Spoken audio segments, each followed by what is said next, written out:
Bonjour et bienvenue à Histoire de passer le temps. Ici Maud Savaria au micro et nous avons une émission spéciale pour vous. Et oui, nous sommes le 8 mars aujourd'hui.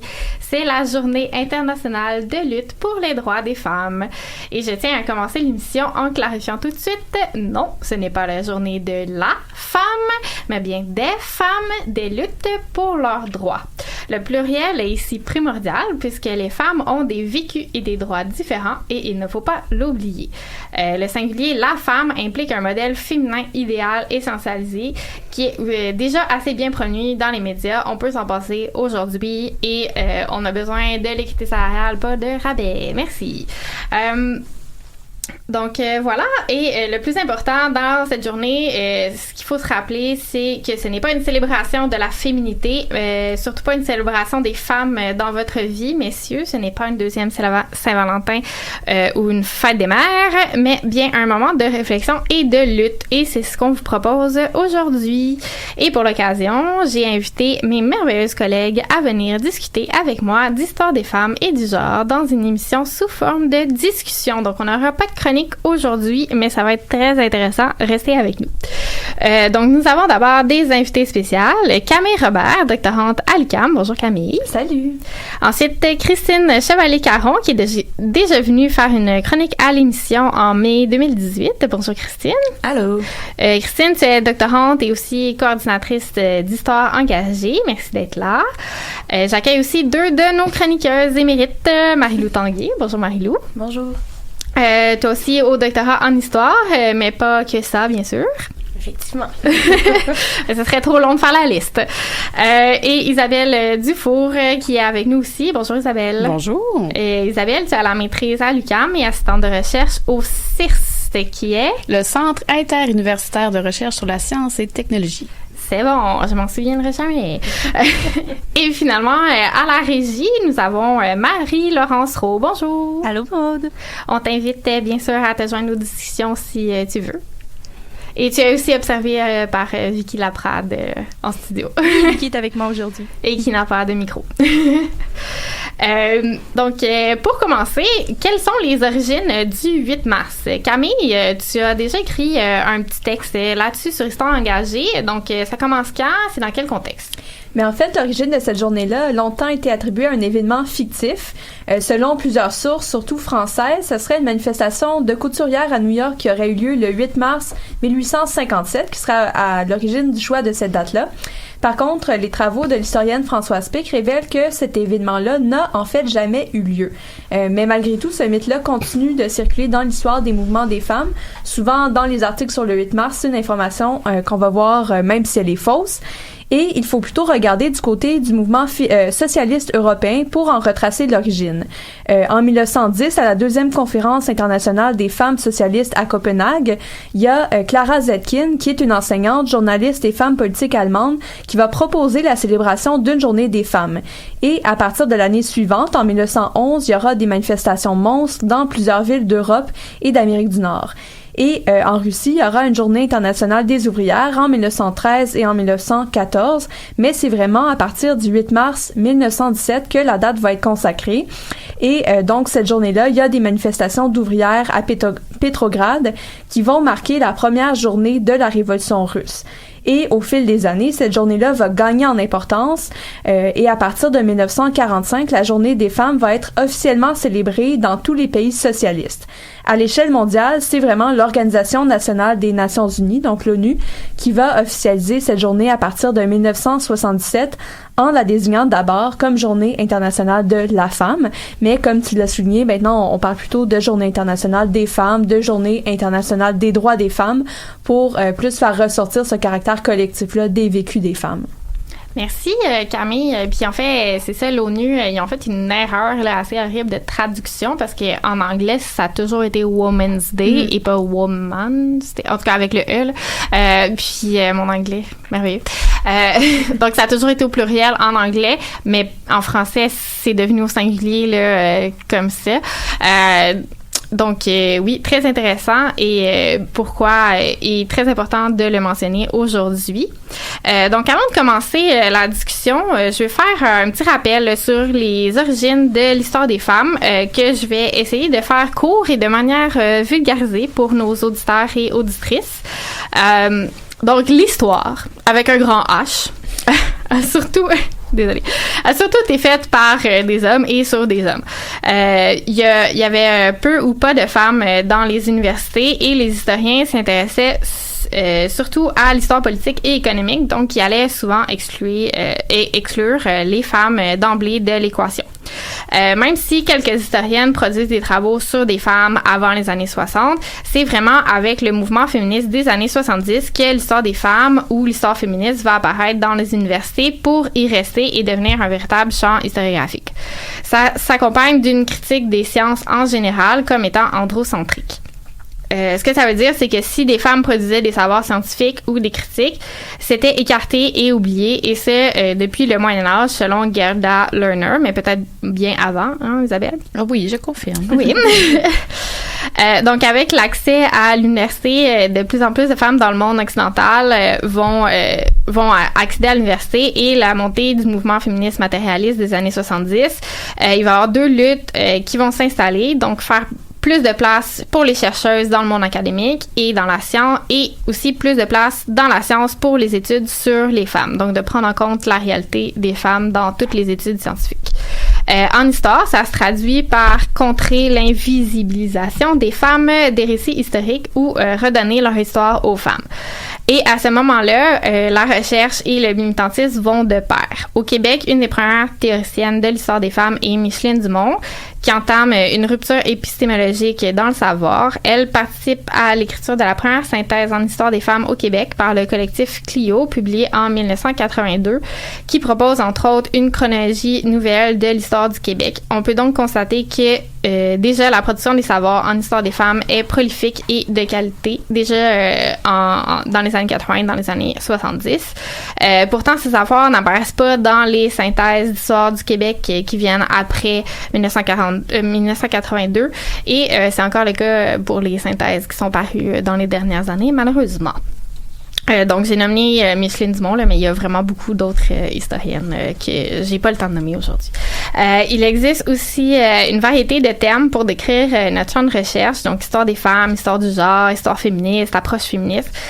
Ces appellations dénotent des questionnements épistémologiques des historiennes. Le terme féministe est souvent critiqué comme étant trop engagé, pas assez objectif, ce à quoi Adrienne Rich, qui est une poète et une théoricienne féministe américaine, répond, et je cite, « L'objectivité, c'est le nom donné par la société patriarcale à la subjectivité mâle. » Donc, on peut rajouter blanc aussi.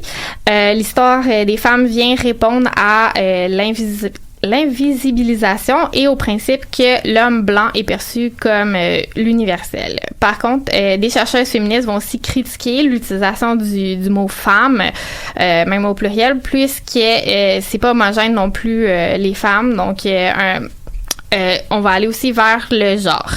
Bon, c'est un gros débat, là, on va peut-être en parler plus tard, mais là, je vais dans la définition des concepts, puis on va aller plus tard dans comment ça s'applique.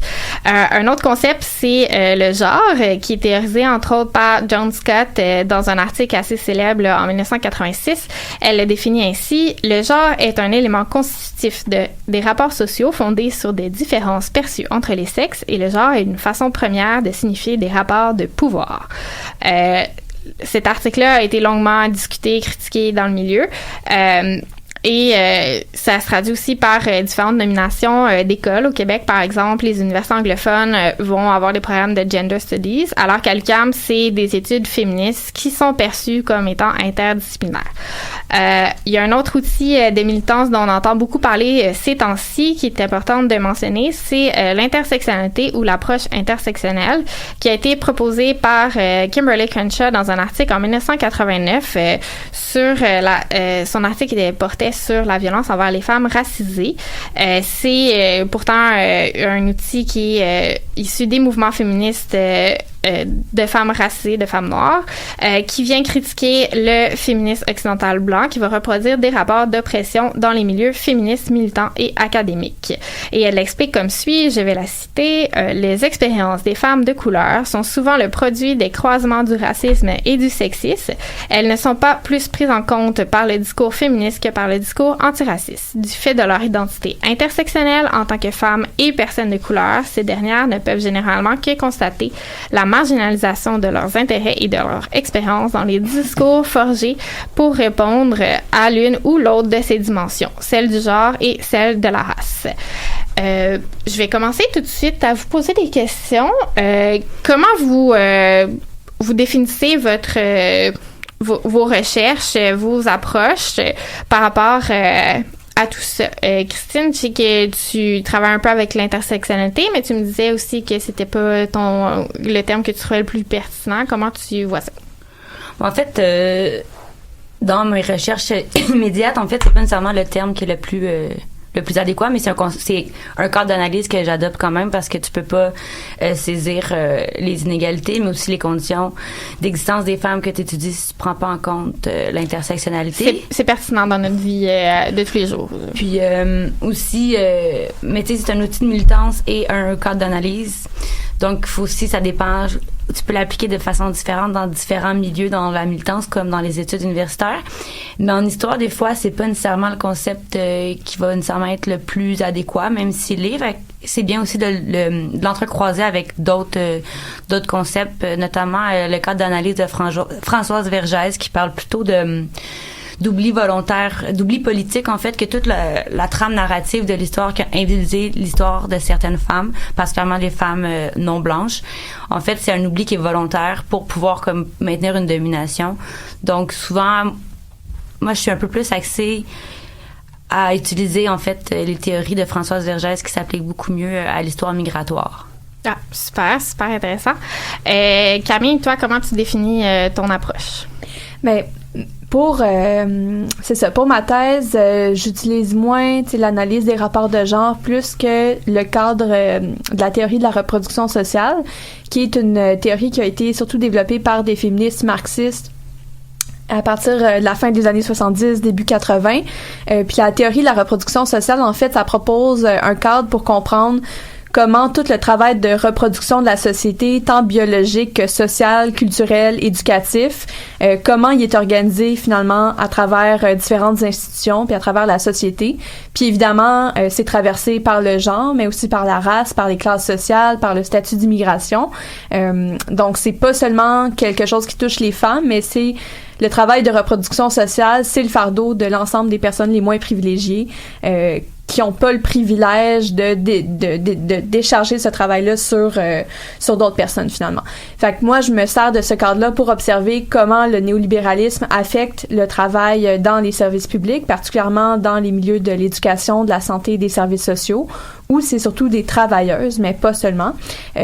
Donc moi c'est ce que j'ai trouvé qui m'était utile. Puis il y a aussi toute l'éthique du care que je vais utiliser dans mes recherches pour comprendre finalement les relations d'interdépendance puis de vulnérabilité qui caractérisent les métiers dans les services publics. Puis ça ressort beaucoup dans les grèves que j'étudie dans les années 1980. C'est que dès que les enseignantes se mettent en grève, dès que les infirmières, les préposés aux bénéficiaires se mettent en grève, on va les accuser de pénaliser les enfants, même de prendre les enfants en otage. On va les accuser de pénaliser des patients, des personnes âgées. Donc c'est un peu les deux cadres que je vais utiliser, mais je vais sortir un peu de la simple analyse des rapports de genre ou de l'histoire des femmes. Super, merci, mais c'est ça, on voit qu'il y a beaucoup de concepts qui peuvent s'entrecroiser puis s'utiliser en même temps, ou différemment, selon les sujets. Marie-Lou, toi, comment tu définis ton approche? Est-ce que c'est féministe, histoire des femmes, histoire du genre? Je pense que oui, c'est ça. Des fois, il y en a qui mettent ça en opposition, tu sais, une perspective féministe avec un cadre d'analyse genrée. Moi, je pense que c'est conciliable, c'est complémentaire. Moi, je quand même, par rapport, mettons, à Camille et Christine, je commence ma thèse, donc j'ai pas encore vraiment défini mon cadre d'analyse, mais c'est certainement le genre quand même occupe une place vraiment centrale. Je pense, ne serait-ce que pour manifester les dynamiques en fait, pour étudier les dynamiques de production genrée dans les journaux. J'ai déjà discuté aussi avec Christine des fois, tu sais, on utilise intersectionnel un peu à mauvais escient. Pour le mémoire, par contre, tu sais, sans dire que c'était une perspective, justement, un cadre d'analyse que j'ai utilisé, j'ai quand même montré que la page féminine était quand même un lieu de pluralité de discours, qui était un lieu d'inclusion, justement, qui abordait la réalité de femmes autochtones, qui abordait la réalité de femmes, justement, issues de plusieurs communautés culturelles, qui est des femmes racisées, alors que la section générale du journal ne le permettait pas. Puis une fois l'abolition de la page féminine, tous ces discours pluriels-là vont être abandonnés. Donc, je pense que des fois, je l'utilise, mais sans le dire. Donc, c'est peut-être une sensibilité que, dans ma tête, je vais l'utiliser différemment. Mais là, c'est plus au niveau de, parce que tu donnais tantôt la définition de Scott. Ben, je pense qu'il y a la dimension de rapport de pouvoir, parce que, tu sais, des fois, le genre est utilisé aussi pour montrer l'apport de construction sociale. Mais moi, ce que je retiens surtout dans le cadre de ma thèse, ça va être la capacité à signifier les rapports de pouvoir, tant dans la différenciation que dans la hiérarchisation, de montrer que on peut pas parler d'une expérience, parce que souvent on va dire les femmes journalistes, alors que ces femmes-là aussi, entre elles, il y a des rapports, c'est que des femmes blanches, justement. Donc ça serait intéressant d'aller dans des journaux peut-être plus communautaires pour essayer de trouver les expériences de ces femmes à travers plusieurs milieux. Donc c'est un peu vers cette voie-là dans laquelle je me destine.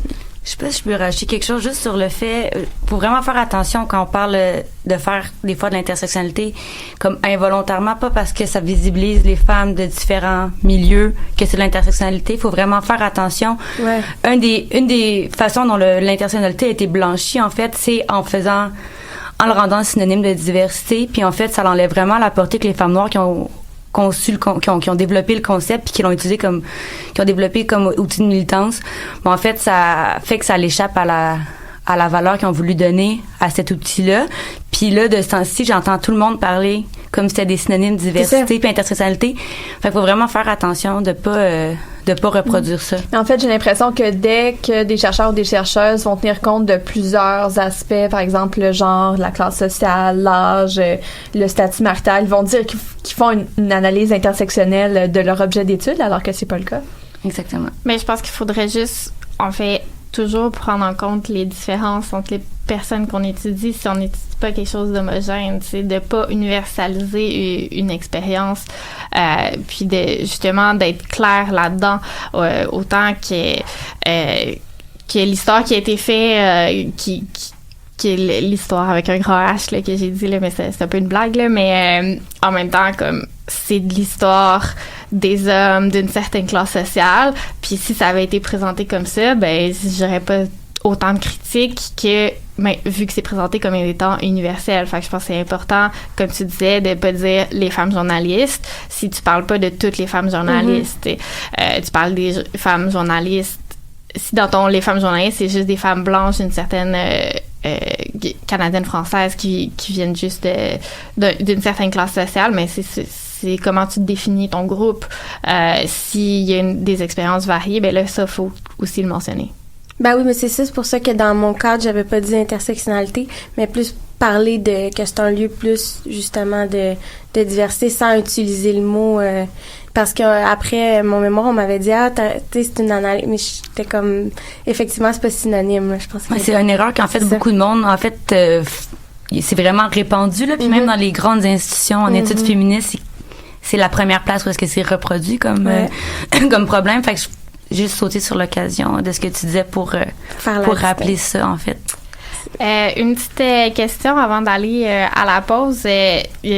Comme j'ai dit plus tôt, l'histoire des femmes, c'est apparu dans un contexte militant. Bon, maintenant, on va l'appeler histoire des femmes, histoire du genre, approche féministe, peu importe. On est toutes féministes autour de la table, je crois. Je pense que je peux assumer ça. Est-ce que vous vous considérez comme militante? Comment vous arrimez ça avec le milieu académique? On va essayer de faire ça rapidement. Mais je pense que mon militantisme ou notre militantisme, disons, peut influencer la manière dont on s'intéresse à nos objets de recherche, la manière dont on pose des nouvelles questions, au regard des mouvements sociaux actuels. Après ça fait pas en sorte que nos recherches sont militantes ou qu'elles sont moins valides parce que il y a une dimension militante dans nos réflexions, disons. Mais je crois que ça peut juste être bénéfique puis nourrir nos réflexions versus peut-être d'autres chercheurs-chercheuses qui sont peut-être moins conscientes des préoccupations actuelles des mouvements sociaux, là, puis de leur propre biais aussi, ouais, puis je crois que c'est mieux de prendre d'être conscient qu'on a des biais, qu'on a toutes et tous une posture subjective que juste de le nier, là. J'avais une collègue qui disait que l'objectivité c'était une posture subjective qui s'ignore. Je trouve que ça décrit très bien la chose. Donc on a tous et toutes des biais. Après ça, je crois qu'il faut en être conscient et consciente, puis arriver à faire à faire des recherches qui sont rigoureuses. Oui, puis aussi nos recherches peuvent venir appuyer notre militance aussi parce que ça nous donne des arguments, ça va nous donner aussi en histoire comme d'où ça vient, c'est ce qu'on vit en ce moment, ça vient de telle affaire, fait qu'il faudrait le déconstruire en pensant à ça. Est-ce que c'est clair ce que je dis? Mm-hmm. OK. Donc, c'est vraiment triste. Je voulais qu'on ait plus de temps, mais on a un petit souci technique au début, donc on a perdu quelques minutes. Mais on va aller en musique. Marie-Laurence? Oui, on s'en va en musique avec la chanson « Something on My Mind » de Random Recipe. Ça passe vite.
De retour à Histoire de passer le temps.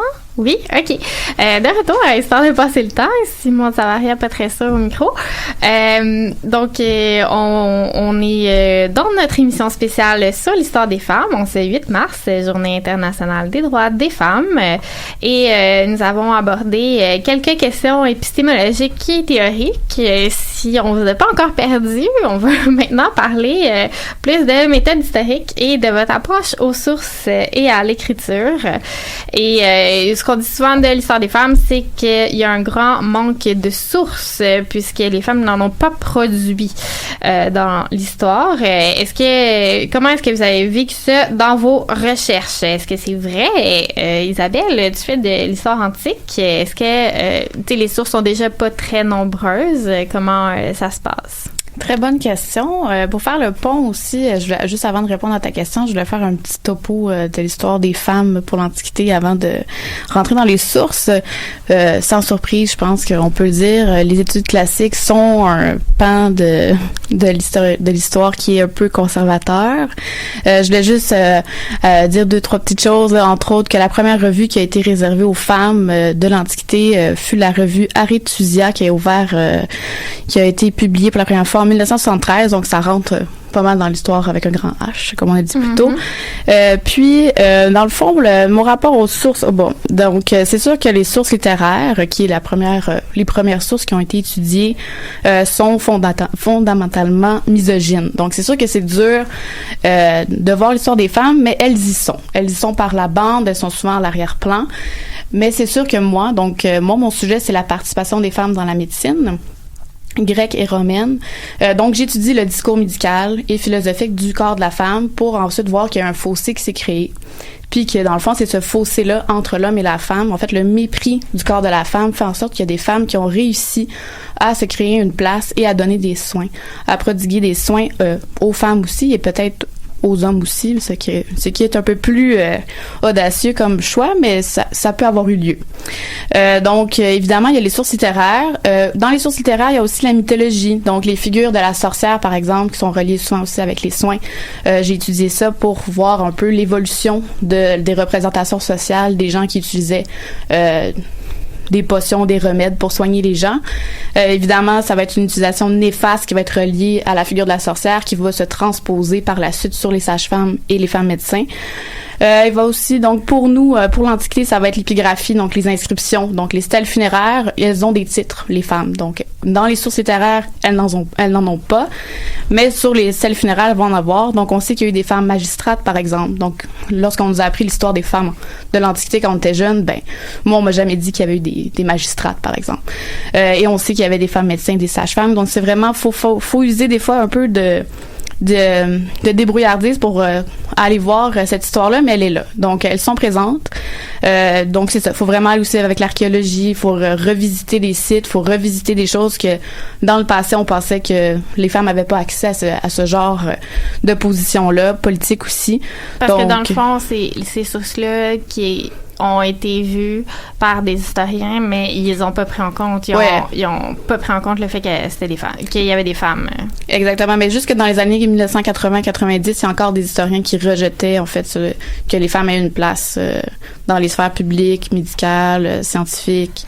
Donc, le problème, ce n'était pas les sources, mais... Non, ce n'est pas les sources, c'est plus les gens qui vont les étudier, puis d'essayer d'avoir des nouveaux avenues, là. Des nouvelles avenues. Ouais, super. Les autres, dans les archives, est-ce que vous avez rencontré des problèmes ou des belles surprises? Mettons, je pense un problème qu'on a peut-être toutes rencontré autour de la table, mais je pense que ce qui est intéressant de voir, des fois, c'est aussi toute la latence, tout ce qui est pas dit, puis tout ce qui est absent aussi, on peut l'étudier.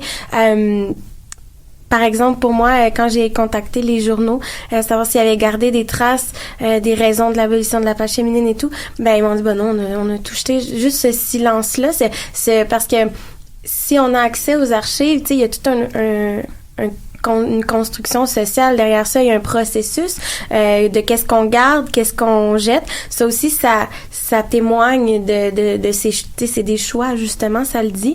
Donc, je pense que dans mon mémoire, de ne pas avoir eu accès à ça, j'ai quand même réussi à l'utiliser pour un peu l'intégrer puis donner force à ce que je disais. Mais pour la thèse, pour essayer de contourner, parce que là, ce n'est plus tant les discours qui m'intéressent pas vraiment au discours, mais le contexte de production, parce qu'en tant qu'historienne, on utilise beaucoup les journaux comme des sources. Mais moi, ce qui m'intéresse, c'est de contextualiser ces documents-là dans leur contexte de production. Comment ont été produits les journaux, les rencontres que j'ai fait avec des journalistes m'ont donné envie de faire de l'histoire orale. Et à ce moment-là, c'est une façon justement de donner voix à des personnes qui n'ont pas laissé de traces. Mais je pense que ça devient... le projet se construit autour de cette méthodologie-là aussi. Donc, l'histoire orale permet aussi, par exemple, de travailler avec des communautés aussi qui justement n'ont pas produit l'archive ou qu'on n'a pas estimé que c'était pertinent de les conserver. Donc, je pense que ça, quand tu parlais de la militance aussi, je pense que c'est une façon parce que là, je pense que ça enlève un peu les rapports de pouvoir aussi. En tout cas, on peut un peu les dépasser parce que je pense qu'on peut inclure les personnes avec qui on collabore. C'est ça devient des collaborateurs, des collaboratrices aussi à nos projets. Ils participent à écrire leur propre histoire. C'est ça. Puis de pas, quand je dis qu'il faut construire notre projet, c'est que moi, en tout cas, j'ai l'intention de garder de travailler avec ces personnes-là dans toutes les étapes. Parce que je trouve ça très, très, perspective très colonialiste d'arriver, prendre un savoir, puis m'en aller chez nous, puis d'écrire qu'est-ce que je veux après, puis, de faire ce que je veux. C'est un choix de valider à chaque étape la notion de consentement en archives puis d'autorité partagée aussi. Donc, pour moi, c'est une façon de peut-être mettre en lumière des dynamiques qui nous ont peut-être échappé puis au final, qui expliquent bien des choses. Parce que quand moi, dans l'abolition de la page féminine, avant l'abolition, je voyais jamais l'avortement. Puis quand j'ai parlé avec une journaliste, elle me disait que le rédacteur en chef du journal pour lequel elle travaillait, elle rentrait dans son bureau si elle parlait. Fait qu'après, je me suis dit, ça met tout en perspective l'observation que j'ai eue dans mon mémoire en étudiant cette thématique-là. Mais je pense que ça pose aussi la question de comment sont produites les sources, là, puis les conditions aussi de conservation. Là, qu'est-ce qu'on décide finalement de garder, puis même en histoire, on a vraiment un fétichisme de la source écrite, là, puis tout ce qui est pas la source textuelle, finalement, je trouve que c'est sous-estimé, c'est mis de côté, ça l'est de moins en moins, mais par exemple dans le cas de l'Antiquité, les sources dont tu te sers, c'est pas des sources textuelles à proprement parler, là, c'est en histoire orale, il y a eu beaucoup en histoire sociale, il y a eu beaucoup par exemple l'utilisation des recensements, des documents judiciaires qui étaient pas nécessairement utilisés avant quand on s'intéressait au pouvoir, au gouvernement, à l'histoire politique. Donc je pense qu'il y a ça. Moi dans mon cas, j'ai utilisé pour la maîtrise les journaux féministes qui ont été produits dans les années 70 puis 80 surtout. Mais par contre, ce que je trouvais, c'est que ça permettait pas de rendre compte avec précision de tous les débats théoriques qui ont eu lieu entre les militantes à l'époque, parce qu'il y a eu beaucoup de divisions sur la question du salaire au travail ménager, sur cette revendication-là. Mais toutes les discussions qu'il y a avant la production de l'article, dans le fond. Oui, j'ai accès aux articles dans les journaux féministes comme Québécoises debout, Les Têtes de pioche, La vie en rose, mais toutes ces discussions-là qui ont eu lieu au sein des collectifs, au sein de différents organismes féministes ou féminins à l'époque, j'y ai pas accès parce que ça n'a pas été vraiment consigné. Donc, pour moi, ça a été un petit peu ça la difficulté. Puis après ça, d'inclure l'histoire orale dans mon projet, j'ai l'impression qu'il y a peu de flexibilité dans notre discipline à inclure les témoins si on n'en fait pas finalement un projet central dans notre mémoire ou dans notre thèse. Oui, mais ça, c'est les contraintes de l'éthique académique. J'ai l'impression qu'en sociologie, par exemple, ou en travail social, ça va beaucoup plus de soi qu'on va inclure les témoignages, les entrevues, tandis qu'en histoire, il faut vraiment avoir à le justifier. Là. Oui. Ouais, en fait, c'est même pas, le programme est pas conçu pour ça. Tu sais, comme, il y a personne qui peut t'orienter quand tu veux faire de l'histoire orale parce que, tu sais, avec les formulaires d'éthique puis tout ça, il faut que tu te débrouilles tout seul parce que c'est pas conçu de cette manière-là. Moi, le point sur lequel je voudrais revenir, c'est l'absence, parce qu'il y a l'absence réelle, mais il y a aussi la fausse absence des sources. C'est un discours qu'on entend souvent. Cette histoire-là n'a pas été faite parce qu'il n'y avait pas de source. Mm-hmm. Mais les gens, c'est qu'ils vont pas plus loin que le bout de leur nez. Là, je l'ai entendu beaucoup pour l'histoire coloniale. Pour mon mémoire, j'ai travaillé sur les systèmes d'éducation destinés aux filles en Afrique du Nord.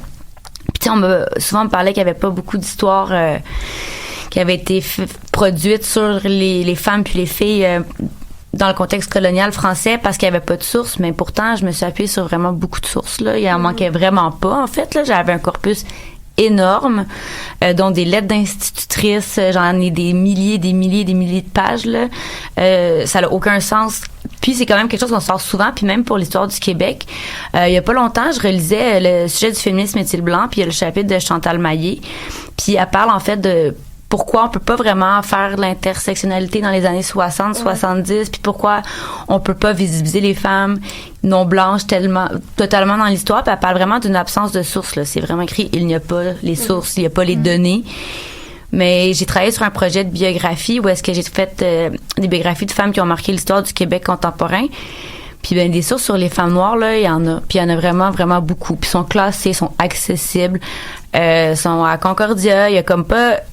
Fait qu'il y a comme aussi une espèce de faux discours sur l'absence qui justifie l'exclusion des femmes de l'histoire, mais encore plus l'exclusion de certaines femmes de l'histoire.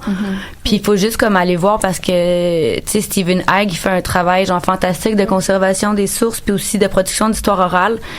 Puis ça existe, puis c'est accessible. Puis tu sais, j'en parlais avec des amis, puis j'ai une copine qui travaille sur l'histoire des immigrants libanais au Canada, au Québec. Puis tu sais aussi elle a vu là qu'il y avait des organisations de femmes. Puis pourtant ben quand on fait l'histoire, tu sais ils sont isolés de l'histoire totalement là. Puis quel fonds d'archives serait à découvrir justement? Le meilleur. Non, mais le plus intéressant pour toi. Le plus intéressant, celui pour lequel j'ai vraiment un coup de cœur, c'était les archives du Centre de la communauté noire de Montréal. En fait, c'est une organisation qui a été créée dans les années 20, entre autres par des femmes de la petite Bourgogne. Toutes des femmes noires, parce que les femmes noires étaient exclues des organisations féministes blanches, qu'il faut savoir. Puis, ils se sont organisées entre elles, puis ont fondé, en fait... le Women's Colored Club, puis après ça, ben il y a eu le Centre communautaire noir. Puis quand le centre a fermé à la fin des années 90, ils ont tous été rapatriés, puis maintenant sont aux archives de Concordia à Loyola. Oh, donc à aller voir. Mais je pense aussi que tu parlais des sources qui n'avaient pas été consultées comme les lettres des institutrices. Je pense qu'il y a aussi une hiérarchie des sources de celles qui sont pertinentes, de celles qui ne le sont pas, puis on ne va pas nécessairement aller voir certaines sources à cause de ça. Comme mon courrier du cœur, mais j'en parle tout le temps ici, fait que je ne vais pas en parler. Mais il y a sûrement plein d'autres exemples là-dessus. Avant de... le temps passe tellement vite, my God. Puis aussi en histoire des femmes, on va souvent défaire des mythes. Donc là, on a parlé des sources, mais aussi trouver des discours alternatifs dans les sources qui vont redéfinir les trames narratives dominantes, revisiter certains événements historiques. Est-ce que vous avez des exemples? Ben, je pense que juste la question de la trame ou de la périodisation est intéressante à étudier parce qu'en fait, elle est pas... elle signifie pas la même chose pour toutes les... Tu sais, qu'on étudie des femmes, il y a Collectif Clio qui avait, dans la première synthèse, qui avait juste proposé une nouvelle chronologie, puis ça avait été vraiment critiqué. Mais après, parce qu'on est attaché à certaines dates, puis finalement, je pense que c'est la même chose pour... On arrive...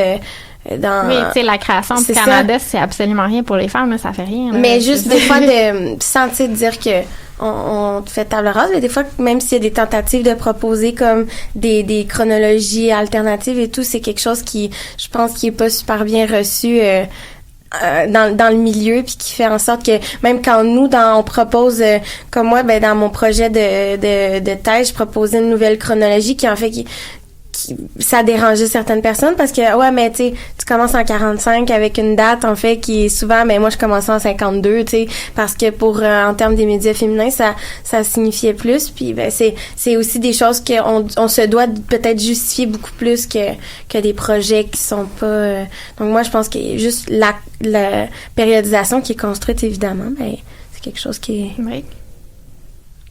Oui, c'est ça. Non, mais la périodisation, à la base, ils sont super colonialistes. Ouais, c'est comme, tu sais, l'histoire du Canada, en Amérique du Nord, c'est comme ça a commencé avec l'arrivée de la colonisation. Tu sais, quand tu fais de l'histoire de l'Afrique, c'est toujours rythmé par rapport aux interventions. Ben, quand tu le fais dans un contexte occidental, là, c'est rythmé généralement selon les interventions européennes. Puis ça s'applique aussi à l'histoire des femmes. Tu sais, c'est dans... C'est le principe aussi ça a eu beaucoup d'impact dans la société, mais c'est quoi les impacts? Ça a eu de l'impact pour qui? Ben, d'habitude, c'est pour les hommes ou pour les hommes blancs. Puis c'est ça que ça a changé. Puis il y a aussi certains mythes, comme on parlait, du 8 mars, là, qu'il y a eu un événement inventé de toutes pièces qu'il faut aller revisiter des fois, mais oui, c'est ça. Donc, oui, est-ce que vous avez d'autres exemples de mythes à défaire ou de... Ben, si j'irais dans un sens large, si on veut transposer à toutes les époques, là, je pense que, tu sais, le mythe de l'homme actif, de la femme passive, de la sphère privée, de la sphère publique, qui était super tranché, super dichotomique. Je pense que à travers chaque époque, finalement, on s'est rendu compte que même si le discours qui a été longtemps dans les ouvrages historiques, c'était celui-là, ben finalement non. Il y en a qui passaient. Il y avait des femmes qui étaient là toujours, mais elles ont juste pas été mises de l'avant. Donc, je pense que c'est comme le grand mythe, je dirais, qu'on pourrait déceler, qu'on peut démystifier, là. Je pense on travaille tous là-dessus, là. Fait que, oui, non, ça, je pense que ça serait le grand mythe que je verrais, là. Oui, ben, tu sais, c'est ça, les sphères séparées, c'est fin 19e, début 20e. On dirait que ça a été appliqué à toute l'histoire parce qu'il y a eu beaucoup de grandes histoires de pays ou du monde occidental qui ont été faits à cette époque-là. Puis on est toutes parties de cette histoire-là pour aller la détailler. Donc, ça fait beaucoup de mythes à défaire. Oui, c'est ça. C'est un aspect que j'aime beaucoup faire. Mais tu sais, en fait, toute la trame narrative est quand même, mais pas toute, mais une grande partie de la trame narrative est pleine de mythes parce qu'on a quand même voulu faire une histoire du féminisme au Québec, tu sais, lisse puis impeccable. Puis des trucs comme exemple, l'exclusion des femmes noires, des organisations de femmes, ben... Pour vrai, c'est dur à trouver, ça prend du temps avant de tomber sur les sources qui te le dévoilent parce que c'est volontaire, tu sais, ça permet aux gens qui sont en situation de domination de la garder. Puis en France, il y a un livre, je vous conseille de lire, c'est Les féministes blanches et l'Empire. On pourrait en faire une version québécoise, sans aucun doute, j'ai assez d'idées pour pouvoir l'appliquer, mais c'est vraiment pour montrer comment le féminisme, surtout le féminisme républicain, a réussi à s'appuyer sur le colonialisme, puis a en fait instrumentalisé aussi les luttes des gens non blancs pour arriver à ses propres fins, comme avec le dévoilement des femmes algériennes dans l'espace public ou des trucs comme ça. Fait qu'en parlant de mythes, à lire vraiment, c'est un incontournable. Merci de la suggestion, Christine. On va aller en pause en musique. Marie-Laurence, qu'est-ce que tu nous proposes? Oui, petite pause musicale. On va écouter Instant Zéro de Laurence Anne. C'est vrai que ça a pas vite, hein? Ouais.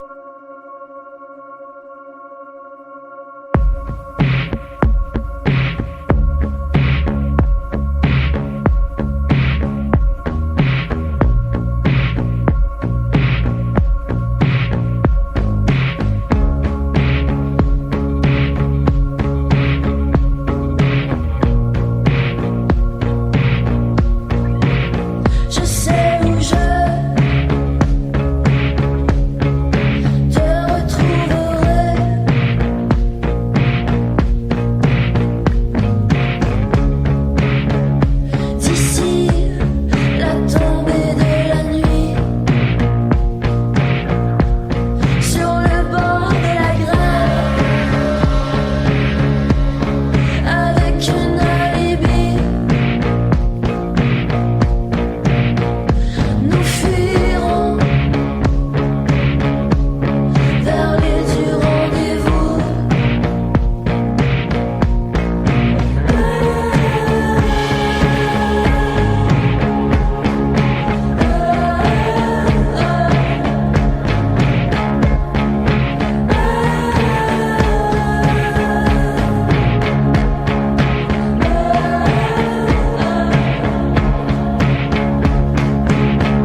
De retour à Histoire de passer le temps avec Maude Savaria au micro pour notre émission spéciale dans le cadre du 8 mars.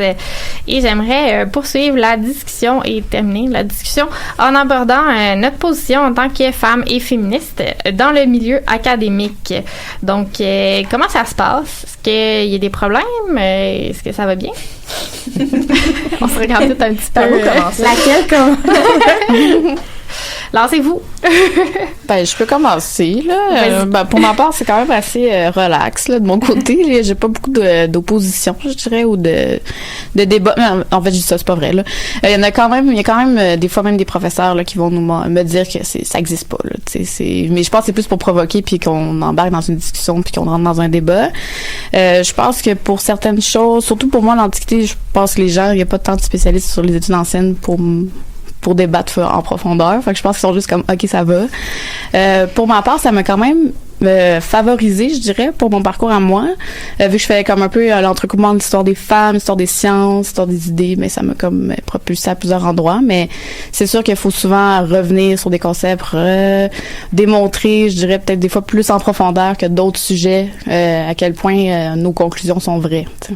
Oui, puis qu'il y a des concepts comme j'ai dit en début d'émission, les concepts sont arrivés dans les années 70, 80, puis tu dis « Ah, mais on est en 2019, pourquoi vous avez pas lu ces textes-là? » Oui. Rapidement, ce que je dirais aussi à la base, là, qu'on n'a pas encore abordé, mais moi, j'ai l'impression encore que comment on perçoit l'histoire des femmes, c'est que c'est une histoire particulière, une histoire qui... Tu sais, parce que moi, en fait, souvent, je pense qu'on doit justifier. Moi, je m'étais fait dire par un prof au cégep quand j'ai fait un stage qui disait, ben là, tu sais, qu'est-ce que tu vas faire après une thèse en histoire des femmes? Je veux dire, tu capable d'enseigner un cours du Québec.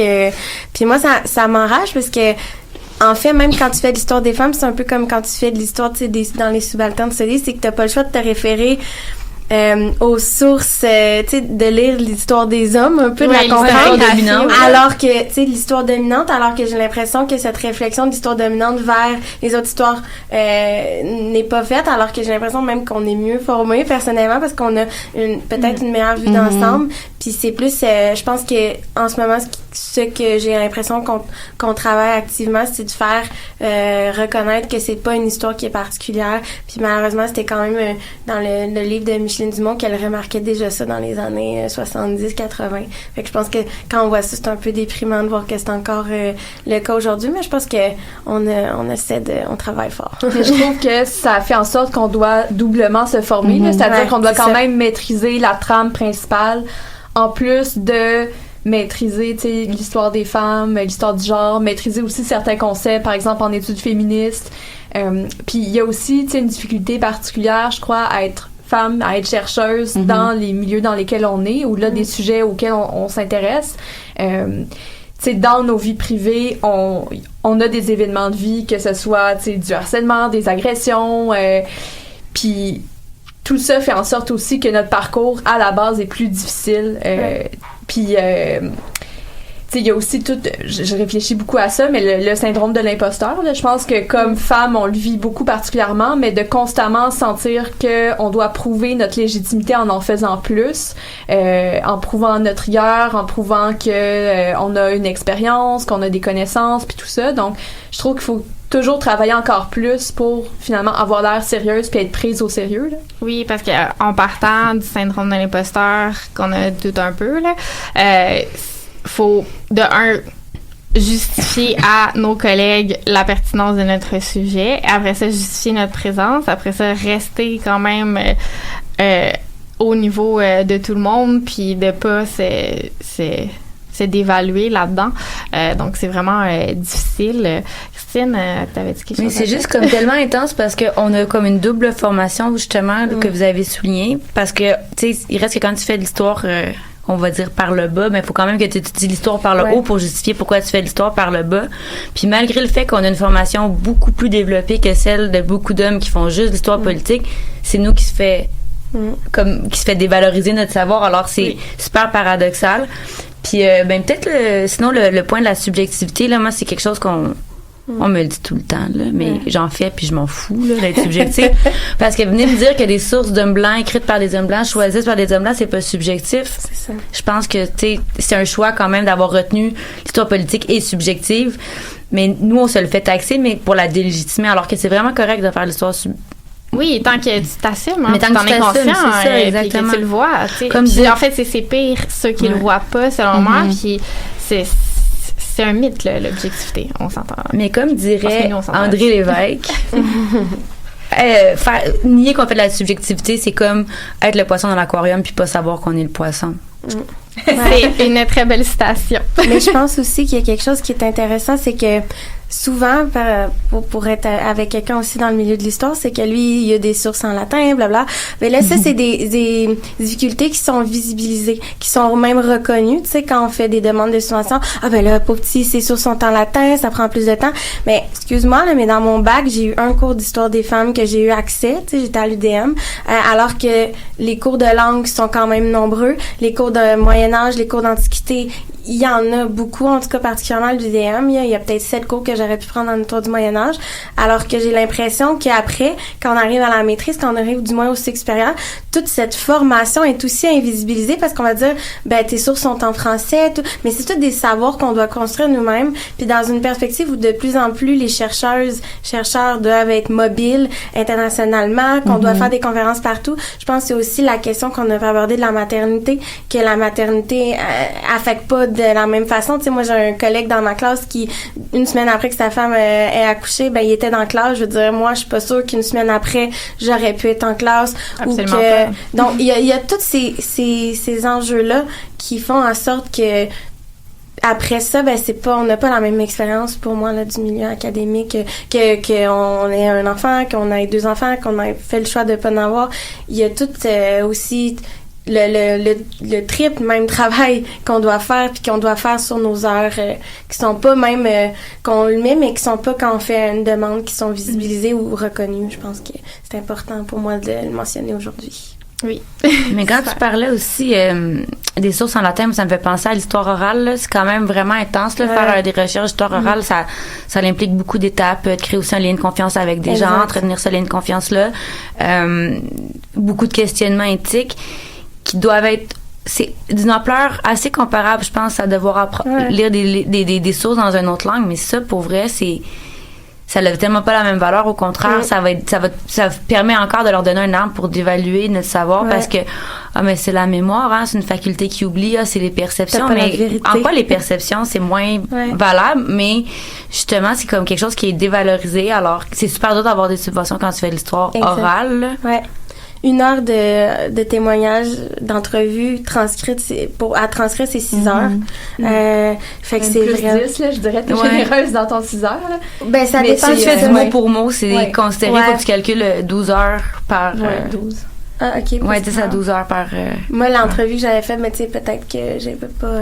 Mais tu sais, entre 6 et 10, mettons, c'est quand même du travail. Quand t'as 20 témoignages, 30 témoignages, je pense que c'est énorme. Puis je pense que c'est important, par exemple, parce que c'est souvent, justement, des voix...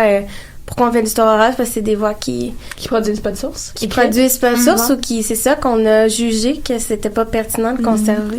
Ouais, puis je pense que c'est important aussi de le faire pour les historiennes de demain ou nous dans 20 ans, là, si on fait encore de l'histoire à ce moment-là. Mais tu sais, les historiennes de demain vont avoir besoin de sources, puis de faire l'histoire orale, ben ça permet de créer des corpus de sources. Là. Le projet d'histoire orale qui est à Concordia en est un excellent exemple aussi. Là.